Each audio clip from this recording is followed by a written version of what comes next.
years old. Then I've been almost 4 months of teaching pa lamang in Philippines ang aking place of teaching. 58 years old, total of 26 years in teaching, 13 years sa public school sa Pilipinas, and another 13 years here sa Shanghai. Now, nagtuturo ako sa Shanghai American School for 3 years old. As a teacher naman, so as a novice teacher, so I can say that I am just a beginning teacher. Siyempre, hindi na ako beginning teacher, no? Malayo na ako. Andun ako sa developing, I would say. Kasi para sa akin, never na matatapos na magdi-develop tayo ng sarili natin. Until marapit na tayong mag-retire, still dinidevelop pa rin natin yung ating sarili as a teacher. Never na magiging ina tayo, right? Not only speaking for myself, for everybody. It's a continuous, lifelong process. When it comes to that issue, so para sa akin lang naman, so the global scenario, the international development, and the 21st century scales. Why? Because this is the major role of the K-12 program, specifically for those students who graduated from K-12 programs. So, the global context needs more development. Why? Because this is the scenario that we have right now.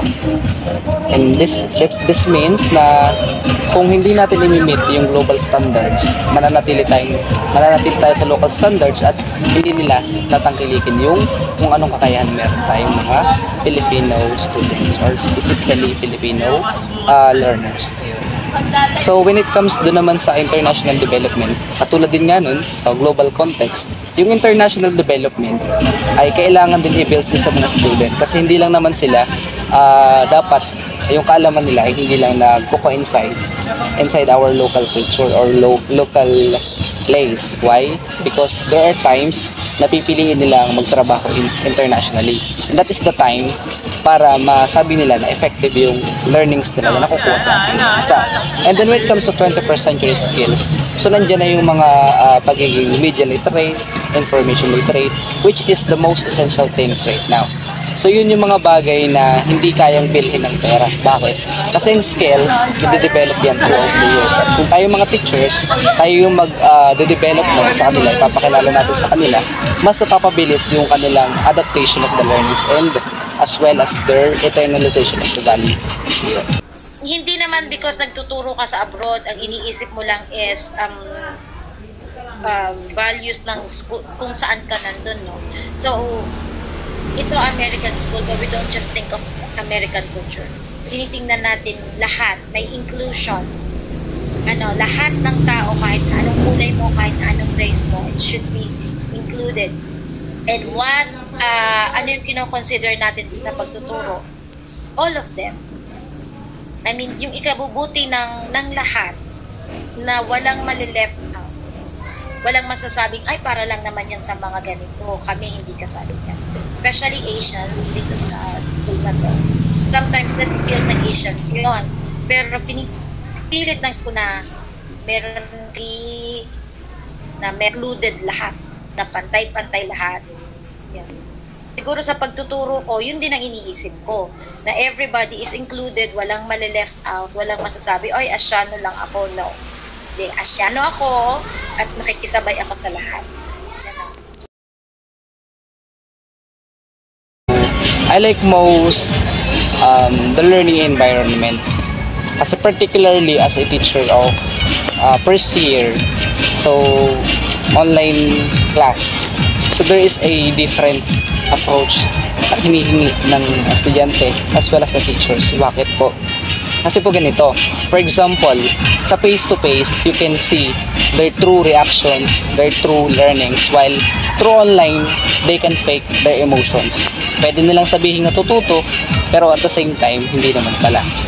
Kaya sa akin, yung learning environment yung pinakamahalaga.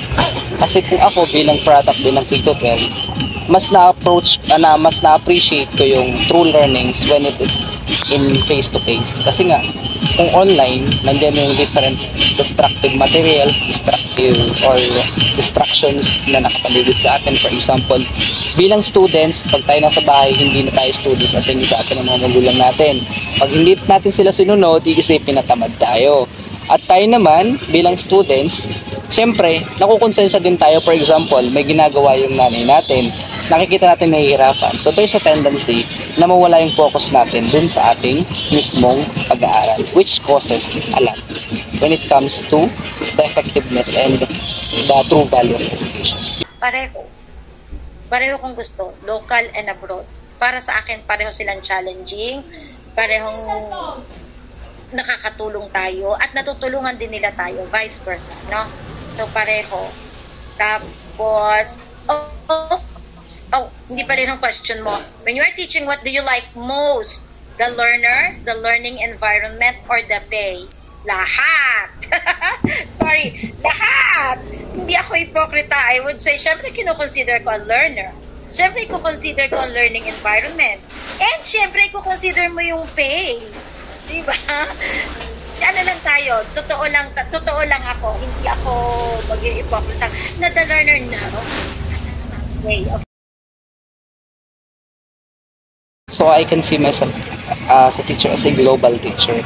Kasi nga po, I did not just settle myself as a local teacher. Kasi nga, nandiyan na yung opportunity sa ating bansa. Pero kung tutuusin, when you compare the opportunity from our country, from other country, mas malaki yung opportunity. Hindi ko naman sa minamalit yung sarili nating bansa.